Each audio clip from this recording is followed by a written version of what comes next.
Pfeiffer महाराष्ट्राचा superstar. ए आणि तुला एक सांगू, तू माझ्या सोबत या शो मध्ये आहेस ना, मला खूप छान वाटतंय.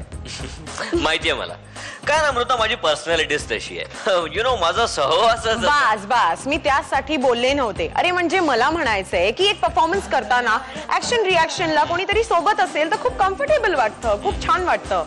पण मला एक सांग आणि की तुला हाच परफॉर्मन्स सोलो करावा लागला तर मग खूपच कठीण आहे का? आणि ते सुद्धा जजेसनी दिलेल्या सिच्युएशन वर तर मग तर अजूनच टफ. वेल, हाच टफ जॉब आता आपले ऍक्टर्स करणार आहेत, कारण आता सुरू होतोय आपला सोलो परफॉर्मन्स राऊंड. आणि सुरुवातीला येत आहे पुण्याचा निखिल.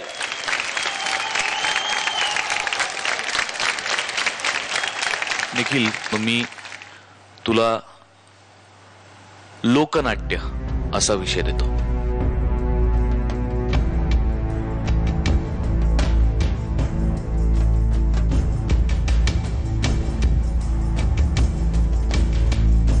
मोने, अरे लाईट दे. अरे लाल नको, जनरल दे, जनरल. हत्तीच्या पडदा कवा उघडला. राम राम राम राम मंडळी, राम राम राम राम. ते समजा असू द्या. खरं सांगायचं झालं ना तर तमाशाचं लोकनाट्य झाल्यापासून समजा मामला सावळा झालाय.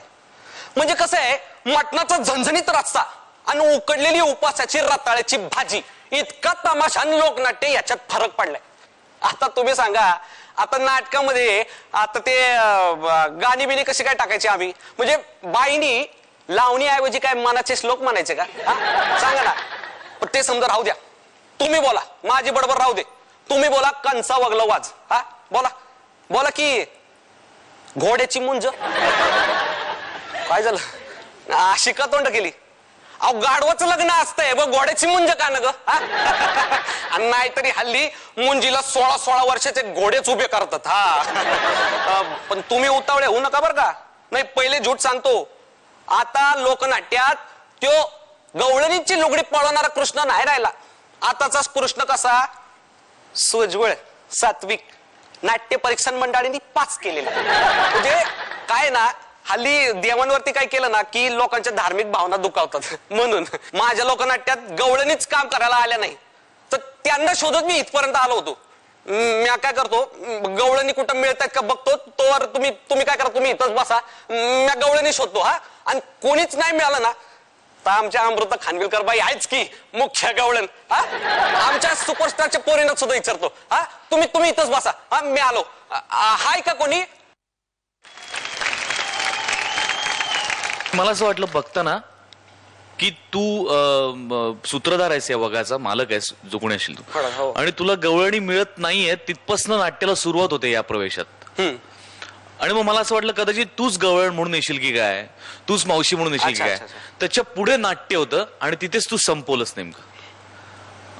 पण अदरवाईज छान, म्हणजे परफॉर्मन्स वाईज छान होतं. मगाशी तू बोलताना असं म्हणालास की फॅमिली प्रॉब्लेम्समुळे मी दूध टाकत होतो. ज्या फॅमिलीमध्ये इतकी समज असलेला मुलगा आहे की आपण दूध टाकायला पाहिजे, त्या फॅमिलीमध्ये कुठलेच प्रॉब्लेम असू शकत नाहीत. आणि त्याच्यानंतर माझ्या दृष्टीने तू तेव्हाच सुपरस्टार झालास. I wish you all the best.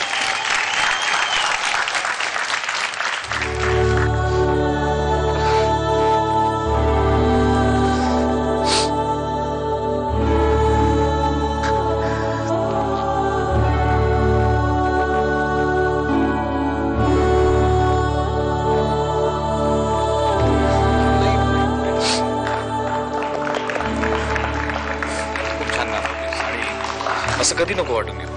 तुझी फॅमिली कायम तुझ्या बरोबर आहे आणि आपण सगळे तुझे फॅमिली मेंबर्स असो. Wish all the best.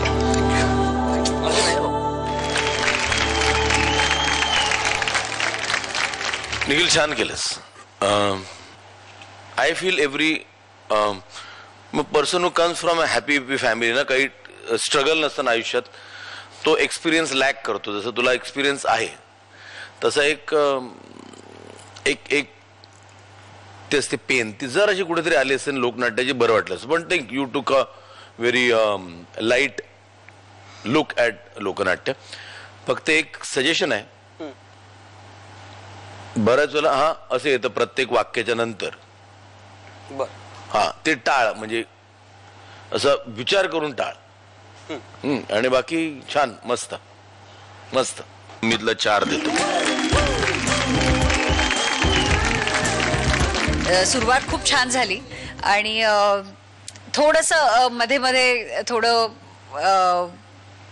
असा फील आला की सुटतंय की काय तुझ्या हातातनं, पण तरी सुद्धा तू शेवटपर्यंत तग धरून चांगला परफॉर्मन्स निभावलास हा, आणि त्याची मी तुला दाद देते. तुला मी 3 स्टार्स देते. महाराष्ट्राचा सुपरस्टार